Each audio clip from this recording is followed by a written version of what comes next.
Arts class. My name is Dayna Durbin with the University Libraries, and this video will help you get started with your research for your Unit 1 assignment. The video does have captions, which you can turn on or off with the caption button below. To introduce myself, I'm Dayna. As I said, I'm the undergraduate teaching and learning librarian, and I work at the undergrad library, or the UL, on campus. My job is to help first year and transfer students get oriented to using our library system. The picture is me in my natural habitat, teaching in our classroom in the UL. Like most of the library staff, I've been helping students from home since March, and I'm continuing to do so. My email address is on the slide. It's just my first name, Dayna, @unc.edu, and you can email me anytime for research help. The goals for this video are to give you a quick intro into the library services in fall 2020, to learn how to tell the differences between popular and scholarly sources, to brainstorm some keywords or search terms that will help you find more relevant research for your topic, and to start finding those sources using the library's databases. The most important goal for the video, though, is that you'll know how to get research help when you need it. This semester in particular, I really encourage you to reach out and ask for help when you need it, and to let the library take some stress off your plate by helping you out with your research. So really briefly, I do want to share that if you are studying on campus or you live locally here in the Triangle, there are 2 library buildings on campus that are open with limited use.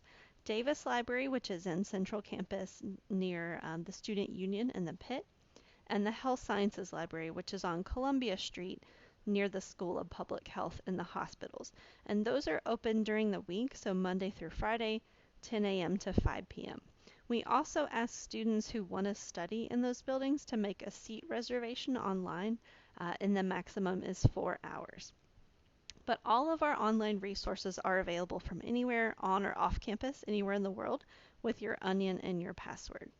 We're also working really hard to buy as many ebooks and other online resources as we can so that they're available to everyone, and to scan things that are only available in print for students who are working remotely. So if you're local, you actually can pick up print books at the library desk. You would request them online and pick them up there.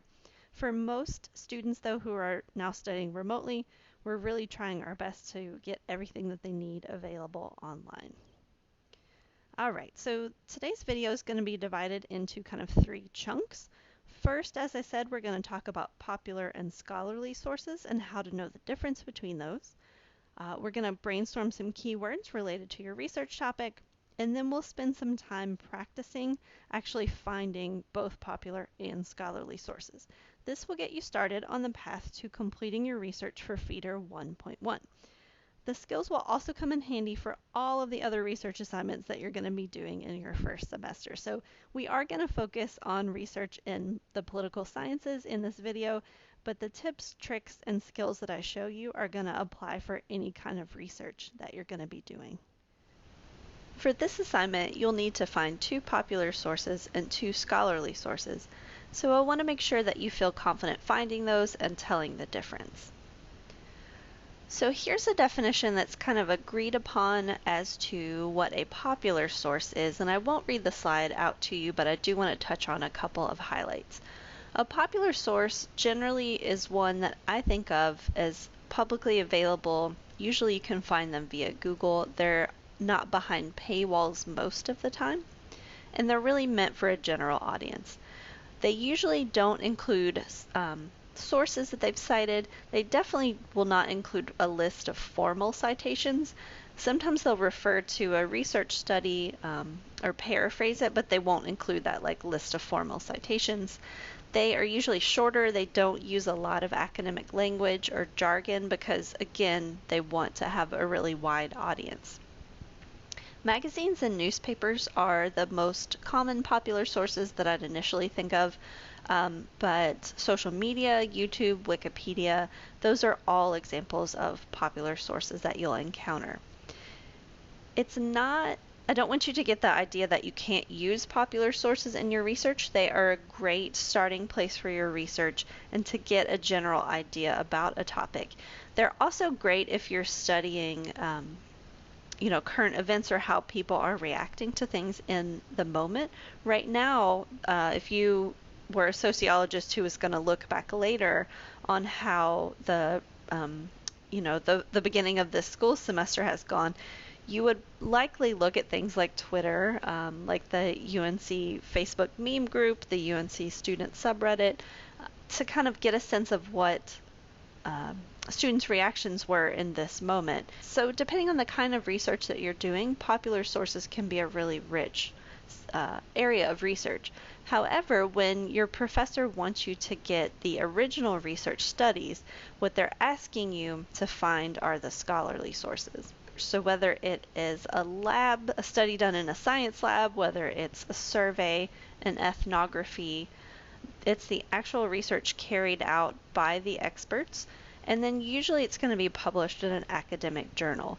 What often happens is the researchers will complete their study, submit it to the academic journal, and then it goes through a process called peer review, which is where other academics who have studied that topic look at the research, decide, did the conclusions make sense? Was the methodology carried out correctly? Was the sample size large and diverse? Were the questions in the survey designed correctly? And then the peer reviewers will send actually the study back to the researcher with some things to fix. The researcher will fix it, submit it again, and it can be a really long process. The quickest peer review tends to happen within a few months, but it's more typical to see 12 months or 18 months, so a really long time. It's also always going to include a list of formal citations, and it will use that specialized language or that jargon that's used in that particular academic field. You can also just see from how they look that scholarly sources are going to look really different from popular sources. If I jump back to my previous slide and we take a look at the popular sources, you can see that they will have photographs, they'll have images that kind of draw you in. If they're online, they may have videos. They're going to look pretty engaging visually. They will also have advertisements. You'll often have to watch an ad for a video. There's ads on the sidebar of websites, and that's how they continue to get published. Scholarly sources, on the other hand, will look a little more dry. They typically won't have photographs. They will have charts, they may have graphs and other data, but they usually don't have too many images. They also typically don't have advertising. The way that scholarly sources continue to get published and get paid is actually through subscription models. So if I didn't work at UNC and I just wanted to purchase research, it's pretty expensive. On the slide is a screenshot from Science Direct, which is a publisher of science research, and I have 9 individual research articles in my shopping cart, and my grand total is $331.10. So research can be very expensive. Usually what happens is a university library will subscribe to the databases so that they can provide access for the students and staff at that university. So as a quick game, I'm going to kind of ask you to think about the cost of a few different things. So on this slide, on one side we have a Lamborghini. On the other side we have a 1-year subscription for a university to Web of Science, which is one of the premier databases for science research. And here are the costs. So it's $281,000 for the Lamborghini. It's a little bit cheaper for just that 1 year of access to that research. Another quick example, on the left is a 3-bedroom, 3-bath condo in downtown Durham. On the right is the 1-year subscription for UNC libraries to Elsevier, which is one of the biggest publishers of academic research. So here are the numbers. It costs quite a bit more to access that research through Elsevier, and that $2.6 million is the actual amount that we paid Elsevier in the 2018-19 academic year. On the whole, the libraries at UNC spend about $8 million a year on providing research access for our students and faculty, so it's a lot of money. I'm sharing all this for a couple of reasons. One is that I want you to know that while you're a student at UNC, we can get you access to any research that you need. But once you graduate, your onion is deactivated, and if you don't go on to grad school, you actually lose access to a lot of that research. And so that leads to the other reason I share it, is that I do want you to know about this system of publishing scholarly research because there are a lot of things to critique about the way that research is published and who has access to it and who does not. Now that we know a bit more about the differences between popular and scholarly sources, we're going to think about what keywords or search terms we should try to get the most relevant results. And so the first thing that I usually think of when I'm trying to brainstorm my search terms or keywords are synonyms, as well as closely related ideas to my main topic. So for example, if I were thinking about investigating the attitudes of college students toward gun laws, I might think about different ways to express the word gun, so literally synonyms like firearms. I might think of particular kinds of guns, like handguns. I might think about a specific set of laws, like concealed carry laws. So different ways to kind of focus and express related ideas. All of you will need this next example, which is synonyms for college student. So the first thing that springs to your mind might be to plug college student into a database or Google, but you should also try undergraduate. You should also try university student. You're going to find different research and different articles using those terms, so I would try all three of those. Another way that you can brainstorm search terms is to think about other related ideas that connect to your main idea. So your main idea when you're plugging in search terms is going to be your policy or the political issue that you're investigating. The second search term or keyword that you want to try is the focus that you're bringing to that question. So are you looking at how people's race, gender, socioeconomic status impacts their the way they feel about that political issue? You should also think about the specialized language or that academic language that researchers in that field use. So there are terms that I might use just as a layperson that the researchers don't. They may have a more specific term for it. Librarians can help you figure those out, and your instructors can help you figure those out as well. We also have a tool called Credo Reference that I find really handy for this, and I'll link it in the research guide, but I want to show it to you quickly. So it is a research tool kind of for the beginning stages of your research when you're new to a topic and you really want to build up your background knowledge. For the class example of how college students feel about abortion laws, I could just type in very generally abortion into Credo Reference. On the left side, it's going to give me some articles and definitions so that I know a little bit more about that topic. And to be clear, these articles are popular sources. They're similar to like Wikipedia. It would be things to use at the beginning part of your research process. On the right side of the screen, what I really like about Credo is this mind map feature, and you can click the arrow to expand it. What the mind map does is it builds you a set of related concepts to your big topic. So maybe I'm most interested in how college students feel about abortion rights movements. Maybe I just want to know more about that. I can click on that and it will actually build me a whole new concept map of related topics. So it even links to particular legal cases, to specific aspects of the abortion rights movement that might be helpful for me. Once we have a set of keywords that really describe our topic, the third step is to start using those keywords to actually find our popular and scholarly sources. What I'm going to recommend for that is that you use the library's databases. Again, that's how you're going to get access to all of that research so that you don't actually hit a paywall. If you go through the library's website, it will send you through a proxy that will prompt you for your onion and password, and you will not hit paywalls. In the library's resources, and we'll talk more about this in a second, you're going to find both popular and scholarly sources. You're also welcome, of course, to use Google to find popular sources, and I'm going to talk about Google Scholar briefly as well. I recommend that you use those search terms that you brainstormed in step 2, so the political issue that you're investigating, and then how you're going to focus it down. I also really recommend that you save your sources as you go, so don't try to do some searching today and then in 3 days from now try to recreate your searches and remember which database you used and what keywords you used. Go ahead and create perhaps a Google Doc for yourself or a folder where you're saving all of the PDFs that you're finding as you do your research, so you don't have to waste time finding them later. One tip that I have for you as you are saving your scholarly sources in particular is to find what's called the DOI, or the Digital Object Identifier.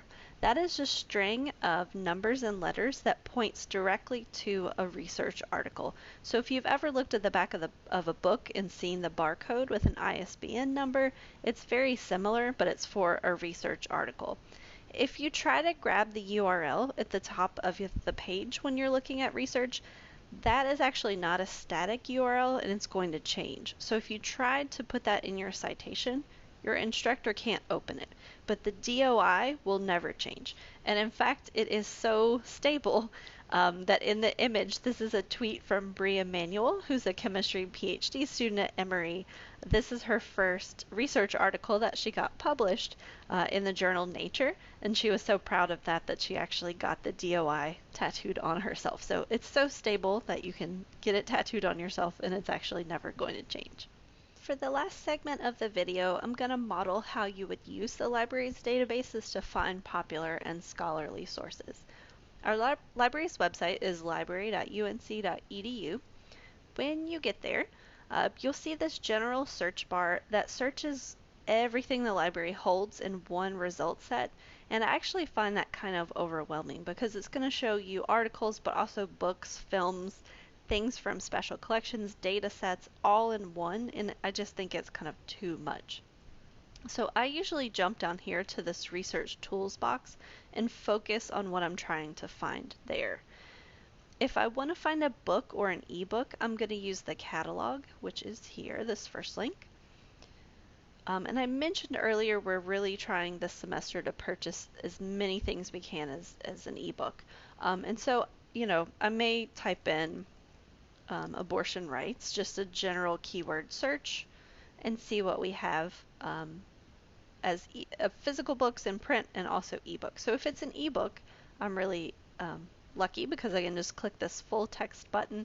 The book will open right on my computer and I can read it there. If you are on campus and you do want to get a physical book to pick up, you would click this blue request button, fill out the form, and then you'll have it available for you there.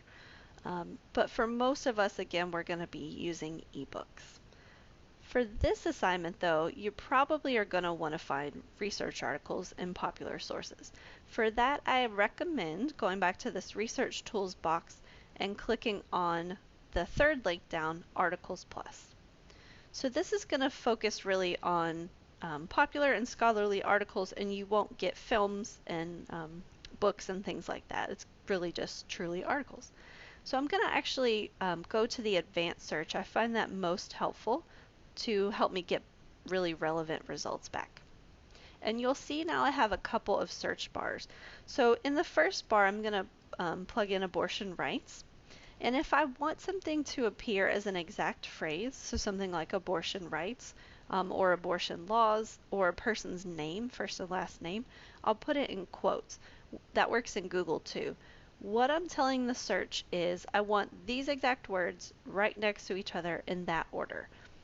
Otherwise, it's going to give me every article that mentions abortion and every article that mentions rights. So I might get articles about civil rights or voting rights or other things that I don't really want. The second thing that's going to be super helpful is you'll have a second search box. You can actually click this plus sign and add more if you want to. But you'll see that those boxes are connected usually in most databases with a drop down that has and, or, and not. That kind of searching is called Boolean searching. It's kind of a system of logic, and it lets you connect your search terms in different ways. So if you have them and I put in perhaps undergraduates is my second search term, it will kind of be like a Venn diagram that's giving me any article that includes abortion rights and undergraduates. If I change it to or, it's going to actually open my search results way up to anything that mentions abortion rights or anything that mentions undergraduates. That's going to probably give me way more results than I want. If I change it to not, it will give me articles that mention abortion rights but not undergraduate. So typically, like 9 times out of 10, I keep it on and because I'm trying to find articles that combine two concepts. I'm going to go, there's like a million filters there. We can get to those later. I'm going to go ahead and hit search. So I got around 3,100 results, which is actually a good amount. Sometimes you'll get back tens of thousands. That's way too many, and you probably want to add additional search terms or keywords. I do have this whole section here on the left that provides filters that let me get more relevant results. So if I wanted to include popular sources like magazine articles and news articles, I'm good to go. And you can see here that I have news results. I could leave those in, but when I'm trying to find, for example, in this assignment, my 2 scholarly sources, I want to click the scholarly peer-reviewed filter. And so that really narrows things down to 85 results. So that's a lot more manageable to work with. The other filter I find really helpful is this discipline filter. Articles Plus searches across all topics, all disciplines, and so you may get some things mixed into your results that are not within the social sciences and are not really on topic for you. Perhaps you want to really focus in on political science, and so you can click that and then hit apply, and it will show you the 4 articles that are in the discipline of political science and come from political science journals. Again, this search tool is called Articles Plus, and you'll find it on the library's website, which is actually using Google Scholar. And I don't go straight to scholar.google.com. I click on it through the library's website so that it prompts me to put in my onion and password. And again, it takes away that paywall. So I'm just going to quickly do the same search. Some of my results may be the same as in Articles Plus. Actually, this article is jumping right out at me. College students' attitude toward abortion and commitment to the issue. So that actually sounds really right on topic for what I'm wanting to study. If I do find a research article that seems perfect, very relevant, the thing I like about Google Scholar, and I'll make it just a little bigger, is that underneath the citation, you can see the cited by link. So this particular article has been cited by 75 other researchers, and when I click on that, it loads the citations for those 75 other articles. So those are likely to be really close to my topic and could be helpful for me as well. So it's kind of a way to see the most recent conversation on that topic since my original study was published. Similar to Articles Plus, you can narrow down by some filters that are over here on the side. So that's where I find Google Scholar really helpful, is being able to follow that scholarly conversation on my topic. I talked about wrapping up with ways to get help, so I do want to focus on that. Anytime I'm on the library's website, I'm always going to see the button up here that says Contact Us. And when I click on that, it will open our chat service. So we actually answer questions online from 10 a.m. until 9 p.m. So we have pretty wide coverage, and you can just send your chat right in. The librarian will respond back to you quickly. I'll send it in just as an example so you can see how it works.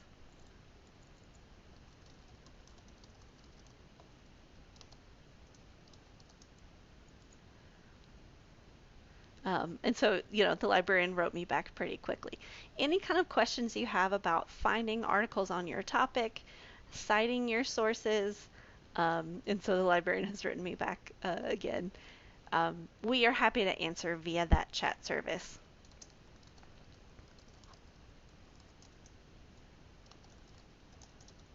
If you would like to meet with me one-on-one, so I actually normally would meet with students in my office, but right now we're doing research appointments via Zoom or email. You would go, again, from the library's website to Support and Guides and schedule research consultation. When you click on that page, you can find the English 105 and 105i link. And because you know me already, you can click on my name and see my schedule. Or if you leave it unchecked, it'll show when everyone's available. And the other folks listed are all of my graduate assistants, they're librarians in training. They're all really nice, and they have availability up until 8 p.m. So we have a lot of times you can meet with us. You would click on the day that you'd like to meet, click on the time. When you confirm it, you get an email with a Zoom link. And again, we're happy to talk you through any part of the research process where you would like some more help. So I really, really encourage you to take advantage of that service. And truly, the last thing that I want to leave you with is that there are librarians available to help you with research. So I don't want you to feel like you have to figure it out on your own or struggle through. And I mentioned in this semester in particular, anything that we can do to help you out and make life a little bit easier for you, we really want to do. So definitely email me, definitely book an appointment, and I hope to talk with you soon. Thank you so much.